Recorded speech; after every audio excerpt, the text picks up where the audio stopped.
Bwana mganga.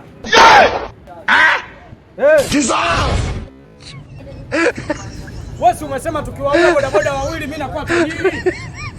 Kwa maongezi wewe wanne. Basi haina shida, hapa kuna bodaboda wawili. Hao tunakuwa masuala leo. Mimi mradi maisha yangu yaende sasa kumwangalia Wajepa vitu vingi. Basi haina shida. Mimi ndo nachokupendaga wewe iko tu. I don't want peace. I want problems always.